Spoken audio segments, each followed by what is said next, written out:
how's it going, everybody? So this is an interesting video. I normally don't cover news topics, but I really felt like I needed to do this one.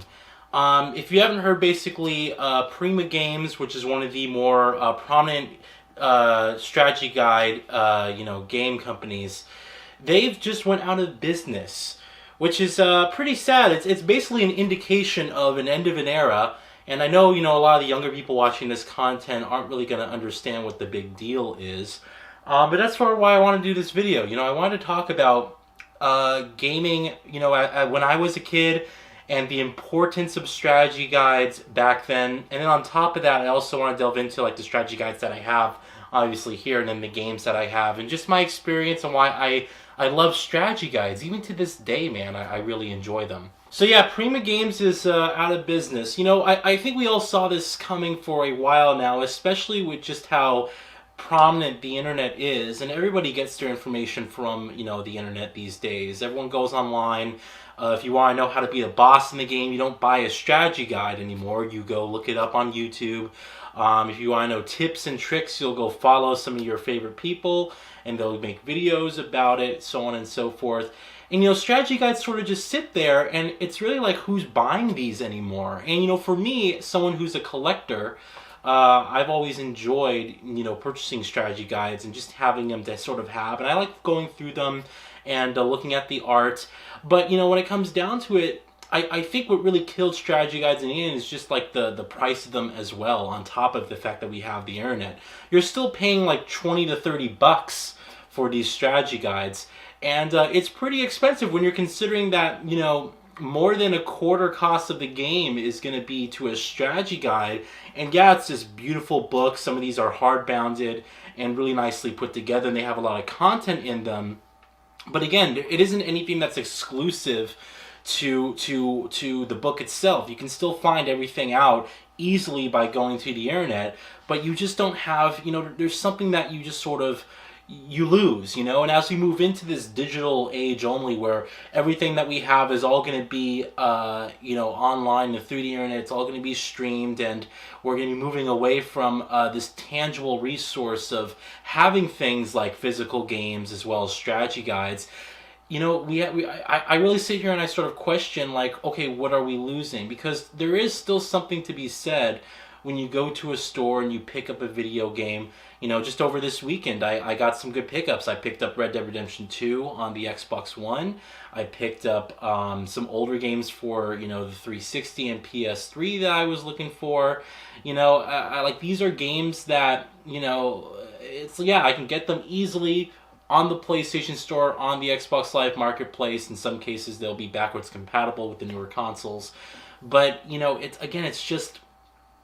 it's not the same. There's something to be said about going to the store and picking up the game case, putting the disc in, and I still love doing that. And for a long time, it took me a little while here to actually move over to fully go digital, at least with the PC space, because I was still buying physical PC discs well up until a couple years ago. In fact, I think the last PC game I bought was Grand Theft Auto 5. When that game came out on PC. Incidentally, I'm actually playing that again right now. And that was 7 discs on PC. And I'm sitting here installing it on my computer. I'm just sitting here thinking to myself, gosh, I wish I downloaded this game.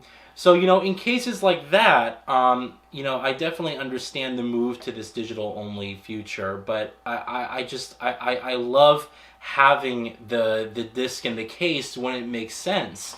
And I prefer having a game collection I can look at and I can touch and I can show off to you guys. It was kind of funny. I was at the mall, this past weekend with Jacob, and we were at the Microsoft store. And it's funny because you go over to the Xbox section, and you see a bunch of cases for games, and then on the side you see a bunch of digital cards. They're all lined up. And I said, that's going to be the future. We're going to be sitting here and I'm going to be saying, hey, here's my game collection video. Here's my digital Redeemer cards that I got. And then that's going to be it. There'd be literally no point to going to a store unless you just don't feel like giving, Microsoft or Sony your credit card information, basically, to purchase games. We're all just going to be, getting it through the digital stores. We're all going to be, you know, you won't be taking home a game case anymore. You won't be taking home a game case anymore. You'll be taking home a digital card. And then you'll put the code in on your console, and then it will, you know, redeem and download itself. And that sucks. You know, that sucks. I love looking past the camera here. I have all my 360 games, my PS3 games. There's some PS4 games there, some Xbox One games over there. And I love looking at that. And, you know, I know a lot of people question about whether or not I'll actually go back and play some of those games. And I do, you know, again, you know, there comes a point in your life where you have limited time and you have to allocate your time differently. And then there's going to come a point in my life again where I'm going to have all this spare time.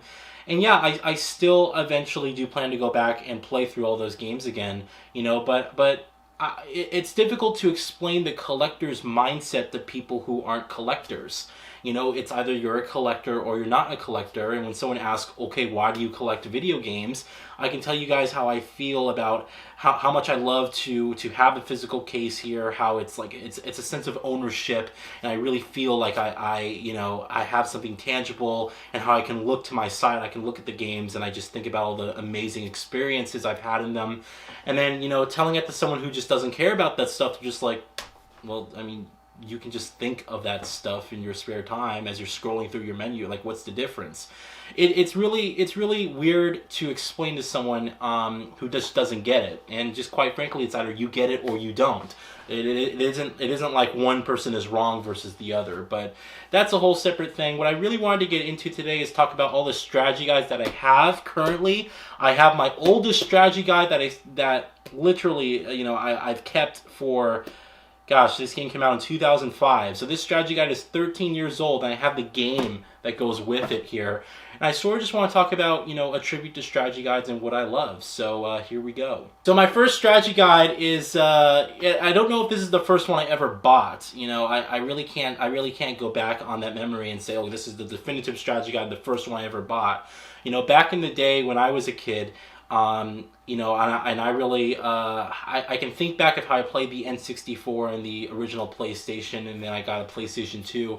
There was no PlayStation Store, you know, there was no Nintendo Marketplace or anything like that. You would subscribe to magazines at the time. I know PlayStation was doing this, where you would subscribe to the PlayStation magazine, and every single month they would send you a disc, and that disc had demos to like 12 different games that were coming out. And then that's how, you know, for me, that's how like I would play some of these upcoming games. I remember playing From Russia with Love, and I remember playing Tomb Raider Legend. This is the first Tomb Raider game that I've ever played. And it is still to this day, I would probably say, right there with the Tomb Raider reboot, it is my favorite Tomb Raider game. And I bought the strategy guide for this game when it came out, and I got the game originally on PlayStation 2, and then, you know, I got it on 360. So, I mean, it's kind of funny. I've owned this strategy guide for 13 years now. It's still in decent conditions. There's obviously some light wear on it, like the edges and whatnot. But, you know, I mean, I love flicking through this, and you're seeing all the cool art, you know, and how awesome everything is. There's level walkthroughs and whatnot. And it's just a really, really awesome experience. Now, keep in mind, back in the day, YouTube was around when this game was out, but the gaming community on YouTube wasn't as prominent as it is today. There wasn't people uploading full playthroughs of Tomb Raider Legend. I mean, really what you would go on YouTube for gaming for is to see reviews of games, or walkthroughs is what they called them. So a lot of people back in the day didn't actually do any commentary over walkthroughs at all. They would just basically play the game, record it, and upload it, and that was it. And I was actually subscribed to about 2 people who did that, and it was, you know, back in the day, that was entertaining to watch. I would watch footage of some upcoming games that I was super excited to play, and I couldn't get right away. I was a little kid, I couldn't afford them. I remember watching those videos, and like that would hold over my excitement until like Christmas or my birthday, where I would eventually get those games or some other holiday or whatnot. But you know, I just remember I would get this strategy guide for some of these games, and I absolutely loved scrolling through these and just kind of digging in. And I remember using this strategy guide back in the day to actually find all the collectibles and do a complete 100% in this game. And it's just awesome. It was so awesome to, you know, fully play this game and just to use this. You know, there's something to be said about using these strategy guides. And you know, it's kind of fun in its own right. It's kind of like an adventure. Like, oh, I can't get past this boss fight. What's this strategy? What's the strategy? And then you would look up and say, oh, okay, he attacks at this point, so when he's doing that, I have to go around him. Now, some people would say that that's cheating, but again, if you're at this like a dozen times, eventually you're going to get frustrated. And how many of us play games like Bloodborne and Dark Souls, and it's like, listen, we're having trouble beating a boss? I know when I was playing those games, I did this. I went on YouTube, and I watched a video of how someone beat him, and then I tried to replicate that person, you know? And I remember I was using this strategy guide to find all the collectibles and the levels. This is back when Tomb Raider had like a bunch of different hidden items and rooms. And you know, it was such a great time, and I really used this thoroughly, and I absolutely loved the strategy guide, and I loved the game as well. For those of you guys who missed out on these, you know, on Tomb Raider Legend in particular, this is when Crystal Dynamics took over the series for the first time. This is a great game, and still to this day, it is probably my favorite Tomb Raider game. If not, it's a very close second with the original Tomb Raider reboot. So, yeah, but yeah, this is one that's been it's always held a special place in my heart, and still to this day, I've kept it. So next up, we have this Uncharted Drake's Fortune. When this game came out, man, this is the first game I ever got on my PlayStation 3. And I remember, again, because I was so into Tomb Raider Legend at the time, and I was really looking for, you know, a game that would emulate that sort of action-adventure feel. When I saw Uncharted, I was like, that's it. I need a PlayStation 3. I need to play this game. And this is before anybody knew that Uncharted would become the giant colossal franchise for Sony that it is today. You know, this is before the games even came out and everyone knew about them. But I remember getting the Uncharted Drake's Fortune strategy guide.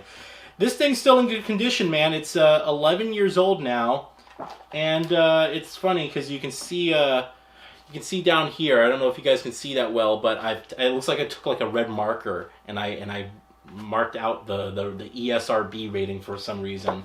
But yeah, gosh, I did use this. I used this to collect all the treasures in the game, and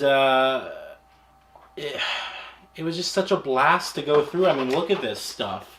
You know, you have like these big pages full of color, full of in-game screenshots. And it just looks fantastic. It really does. This is made by Brady Games, which I think Brady Games and Prima Games actually combined. So if that means Prima Games is out of business, I think now Prima Games is also out of business. Although, don't quote me on that. I thought I heard something about the two of them. They actually joined forces and they combined as companies to form one. I may be wrong about that, you know. But part of what was buying a strategy guide, part of what made buying a strategy guide great was also this great art that you got, you know. And again, this is prior to companies releasing art books for games. You would buy a strategy guide and it would come with the strategy guide for the game, and then on top of that, the art and whatnot. And so you'd have these pages here of just art. Check this out, concept art for the game. And it was absolutely gorgeous. You know, and I remember just kind of reading all this about the way they created the levels and everything like that. And it was just, again, it was an experience. And I played Uncharted 1 probably about 10 times. You know, I absolutely loved the first game. And again, it was the reason I really wanted a PlayStation 3, and it didn't disappoint. And, you know, it's kind of funny to think of how big Uncharted is today. And no one knew that it was going to be this big based off the first game. You know, people played the first game, they're like, oh yeah, it was a fun game, beautiful graphics, fun story. You know, that's it. And then Naughty Dog released Uncharted 2, which just blew everybody out of the water in terms of expectations, you know. And on top of that, this is my original copy, and I know this for a fact, this is my original copy of Uncharted Drake's Fortune that I got on Christmas 2007. and I never sold it. I never got rid of it. It is still, you know, in great condition, and I will never get rid of this. Again, this is a very special moment for me. I remember I bought the strategy guide after I got the game for Christmas, because I just wanted to have, you know, again, I was super excited for the game. I wanted to have everything for it, and it was just such a blast, man, to go through playing these games, you know, and to use this, you know. And again, this is, again, starting... 2007 was the year right before I started YouTube. Oh, or really, I actually think I started YouTube in 2007 on my original channel. And then I eventually closed that channel down, and then I opened IndustrialGamer back in October of 2008.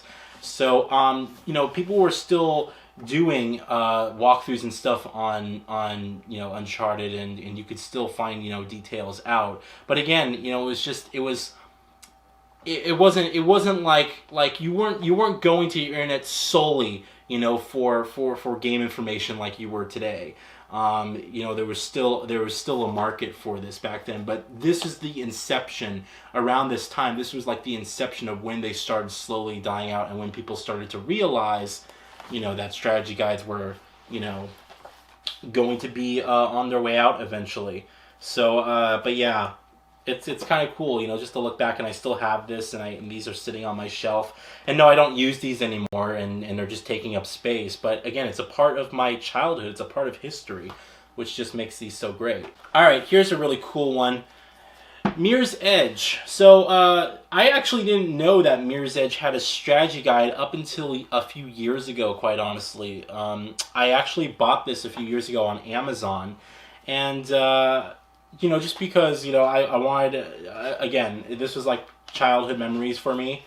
And I don't really know who made this strategy guide. It says a studio series guide, but it doesn't say the actual publisher of it anywhere, as far as I can tell. You can see it's $25. See, and I think that's a big thing as well.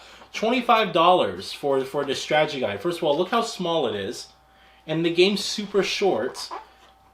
On top of that, you have 208 pages in here. I see a lot of concept art, a lot of information about the studio, and then you got, you know, some level walkthroughs and whatnot. But yeah, I think the price on these, man, they never dropped the price. And I think that really killed it, because you had to spend 20 to 30 bucks to get strategy guides, you know, even to this day. And I think that, you know, they should have dropped the price to like 10 or 15 bucks for these, because then it's like, oh, it's just a cool thing to have, you know, 10 or 15 bucks, that's lunch, you know, so it's not that big of a deal. But when you're paying almost half the price of the video game itself for this small little thing, especially when the game is super short to begin with, it's sort of just like, why, you know? But again, I mean, that's the logical reason, is like, why? You know, but there's a certain mindset, a certain market that this is used for, you know? And it's just freaking cool. I absolutely love this.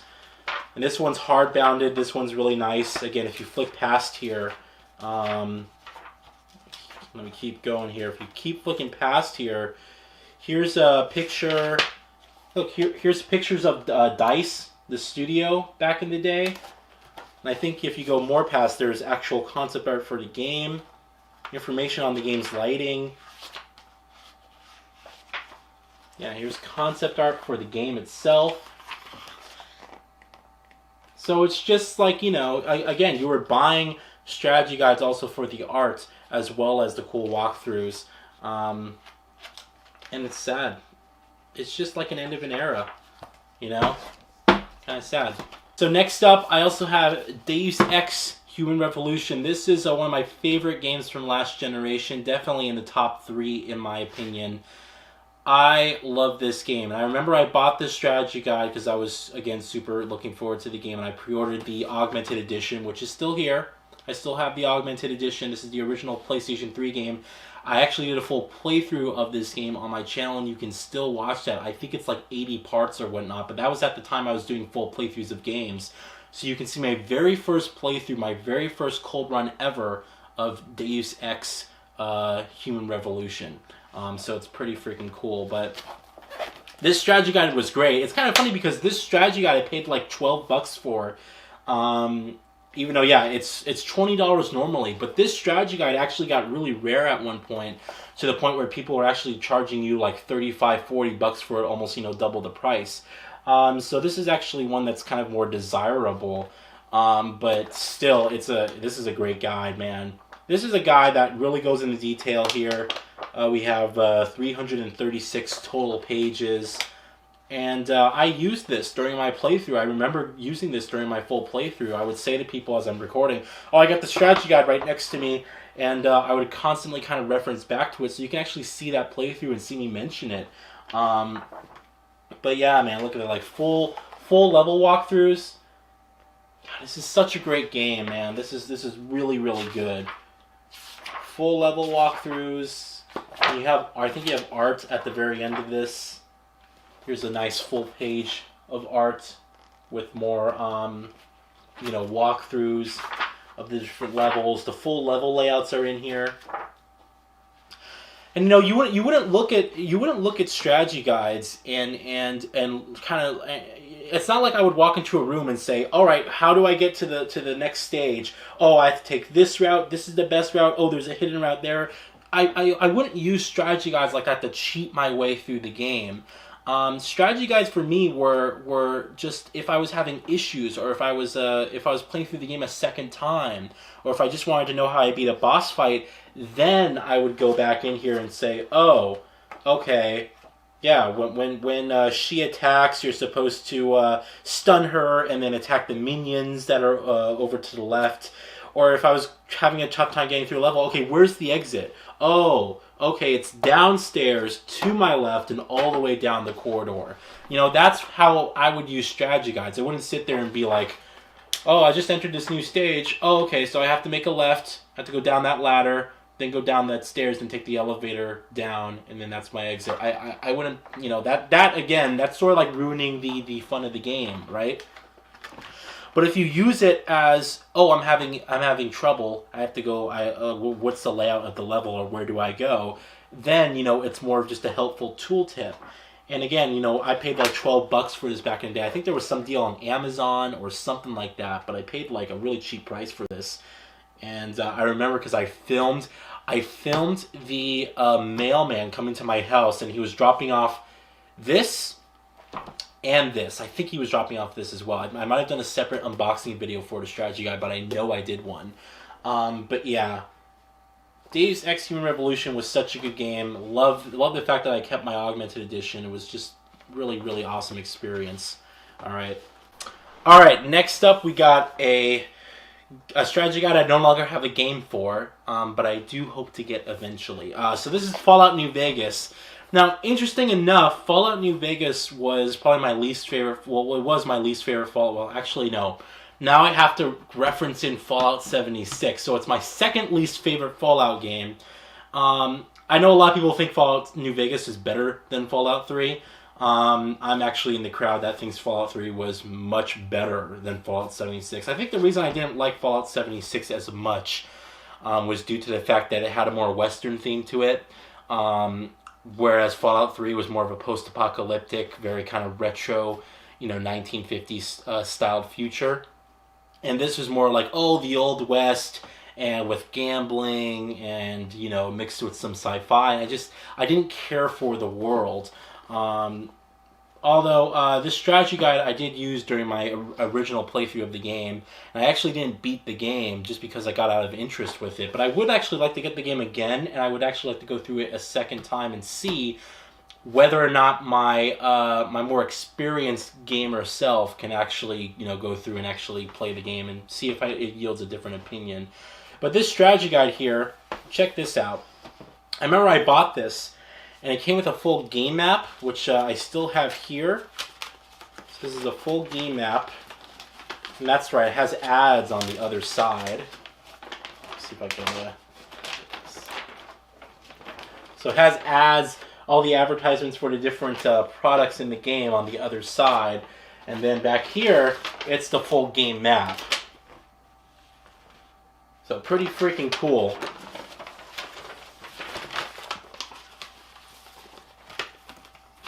Just kept it folded this entire time. And on top of this, we also have a full map of, looks like, all the collectibles in the game, which is pretty interesting. So all those were sitting in the front here, so I must have just done nothing with them. You know, I usually don't use the big maps like this for games, although I think they're pretty cool that it comes with it. And check this out. This one actually is truly limited edition, because if you actually look on the front here, it says limited edition, and that's number 90,942. So I wonder how many actual limited edition game guides they made for Fallout New Vegas. Someone would have to actually let me know. But this one's actually numbered, which is quite interesting. And yeah, it's beautiful, hard-bounded. You get a lot of text here. It kind of goes through, you know, different dialogue options. Really goes heavily into detail. Yeah, man. This one doesn't really have as much art, but you can see, you know, some more advertisements and stuff on this side, which is pretty cool. And it's just, you know, I look at this stuff and it's all memories, you know. And would I buy a strategy guide today? Well, maybe if it was for like a game I'm super looking forward to, like maybe like Cyberpunk 2077. You know, that's a game I would buy a strategy guide for, just because, you know, it's such an amazing world. It's gonna be a huge game, you know, and it would just be kind of fun to kind of go through the game and use that, you know. It'd be pretty freaking cool. So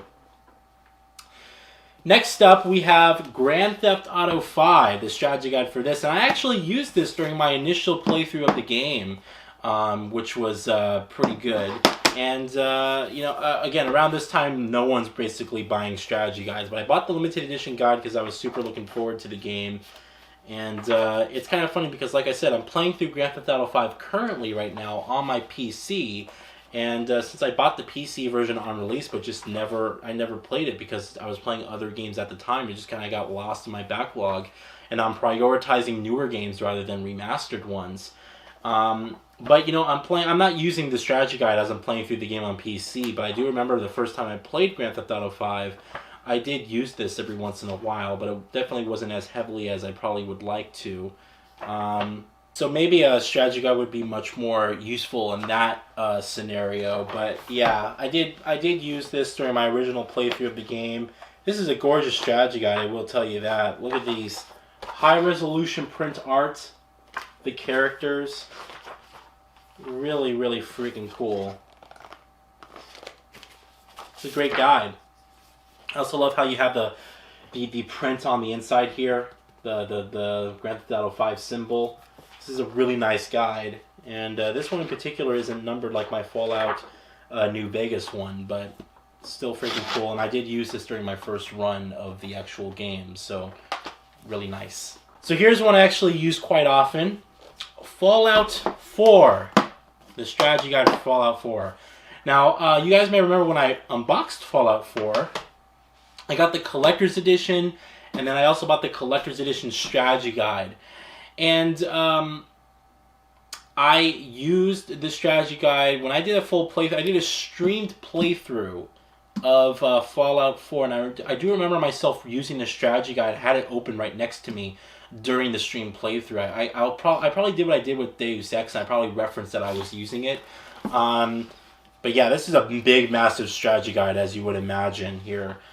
So when you get a full game map like you did in Fallout, you know, New Vegas, that strategy guide. On top of that here, you also got this, which is, I think these are lithographs, limited edition lithographs. So let me actually see. It's been years since I've even seen this stuff. Yeah, check this out. It's the special art that kind of goes with the characters and whatnot. So you get the different Vault Boy, you know, characters sort of, you know, doing their poses with the special attributes. You know, and all this stuff is kind of fun. You know, it's pointless when you think about it. I mean, what am I really going to be using this for? But it's kind of fun, you know? Especially if you love being in those game worlds, then having this extra stuff kind of means a lot. It kind of brings it to life. But yeah. You know, Fallout 4 for me wasn't it wasn't the type of Fallout game I really wanted, although it made great strides to progress the series. I really felt that the gameplay and the freedom. The world to me wasn't as interesting as it was in Fallout 4, or Fallout 3, excuse me. But maybe that's just because Fallout 3 for me was like that was the first time Fallout experience, and I was blown away. And Fallout 4 didn't necessarily blow me away the same way, but it was still a very fun game that I loved just getting lost in. And this is a good strategy guide. This is, I think, one of the longest strategy guides I own. How many pages is this? 543 total pages for the Fallout 4 strategy guide. So you can imagine there's a lot of information in there. You have art, you got those lithographs, which are pretty freaking cool. And yeah, I remember when I was doing a stream playthrough of the game, I was actually using this. So some of you guys who watched that may have remembered that I unboxed this and then also the game and used it in my playthrough. So pretty freaking cool. Alright, second to last here we have The Witcher 3 Wild Hunt, which I actually used this strategy guide off and on, but again, not as much as I used like the other ones. I love this freaking game, man. This still to this day is one of my favorite games this generation. I was so surprised by it. I didn't think I was going to love it as much as I did, but when I played this game for the first time, I was just blown away, by just the visuals and the fidelity and everything like that. It was just so good. And I remember I not only got the strategy guide for the game, I bought the Ultimate Collection Collector's Edition of the game, which came with this statue. This Geralt of Rivia statue, which is probably my favorite statue out of all of them, to be quite honest with you. And then it came with the art book, which is actually sitting over there. And then also the strategy guide is something I bought separately. So when you open this up, you have a game map. And then you just got all this information. This might actually be longer than the Fallout 4 strategy guide. We'll have to see. But yeah, just check this out. Beautiful hardbounded. You got these great colored pages, all these different quests. And I remember I used this strategy guide when I was going through the side quests mostly, because I really wanted to see, what I needed to do in order to get the best options. And it was great. There's information about Gwent, which I actually just never got into. All the different characters. So how long is this strategy guide here? We have 527 pages. So almost as long as the Fallout 4 strategy guide, but 527 pages, that's quite a feat. And I just like looking at this, and it's just an encyclopedia for the entire game. It's really freaking cool. So this was actually a really nice one to own, and I just love having, all the Witcher things. I'm not a huge Witcher fan. Witcher 3 was just an incredible masterpiece in my opinion. Probably, definitely, I would say top 3, maybe even number 1 for the best game this generation, in my opinion. I would really have to think hard about that. But yeah, it's just, I cannot wait for Cyberpunk 2077. And just to think about the world in Cyberpunk 2077, and I prefer the sci-fi worlds rather than the fantasy ones. But just to think it's going to be as detailed, as thick as this, even if they make a strategy guide for that, that's going to be amazing. Cannot wait for that game. Really cannot. Alright, and the last strategy guide I have bought to this date is Deus Ex Mankind Divided. Now, this game did not sway me to love it as much as Human Revolution. In fact, I think this game is marginally inferior to Human Revolution, even though it's made by the same people.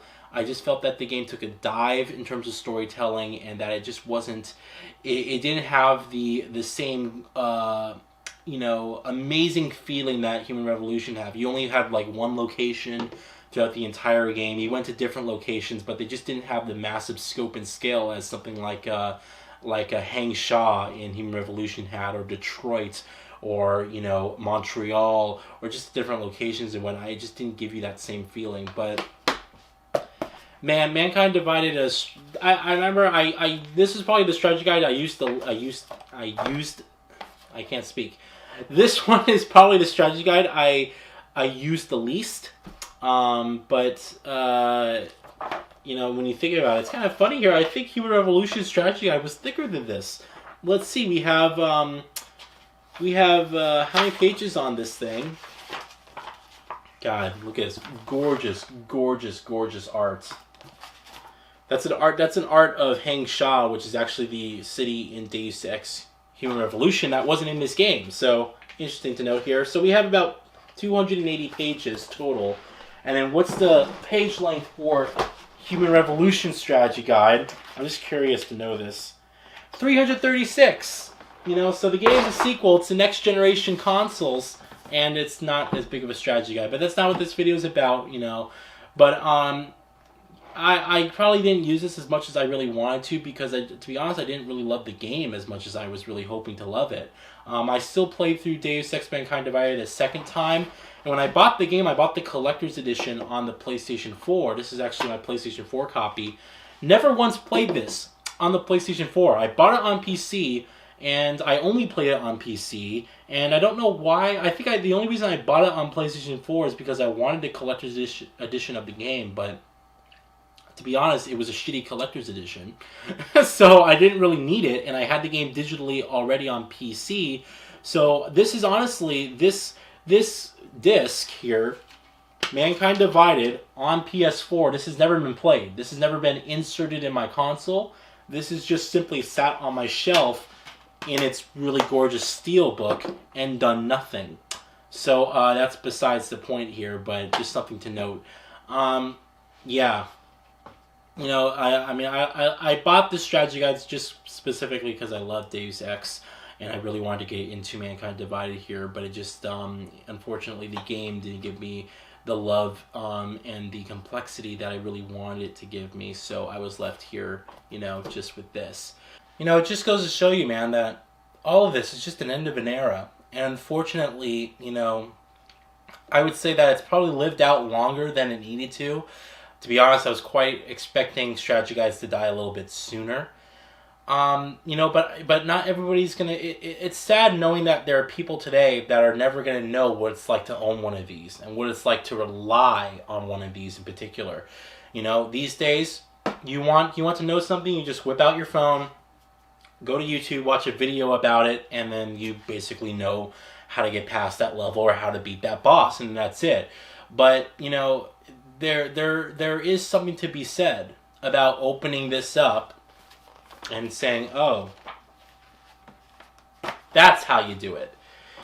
And it's sad, you know, Prima Games, I know there's strategy guides still coming out for games today, but I mean, it's only a matter of time at this point. If Prima Games, one of the largest publishers for strategy guides out there, can close, you know, then it just goes without saying that it's only a matter of time for these other companies. And then that's sad, you know.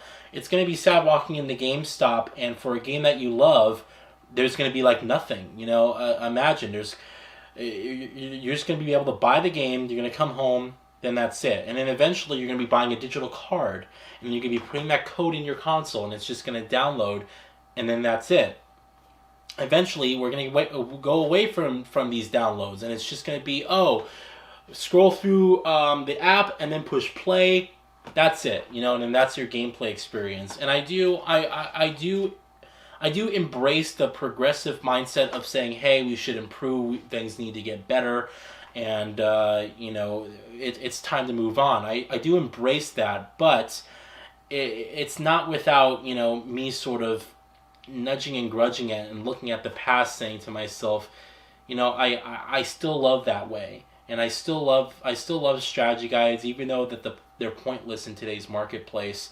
I still love getting them, and when I'm excited for games, I still like having them in my collection and scrolling through them, and you know, and just looking at them for the memories, man. That's really what it comes down to. So I really wanted to make this video here and sort of go over the different strategy guides that I own today, and then the ones that I really loved. I did own more strategy guides than this, but I must have just gotten rid of them. I must have just trashed them. When I was a kid, you know, it was just like, oh, just throw these away. I don't use these anymore, you know. And now I'm a little bit older, and I'm a collector of games, you know, and I enjoy buying games and adding them to my collection. It's sort of like, just, why did I do that, man?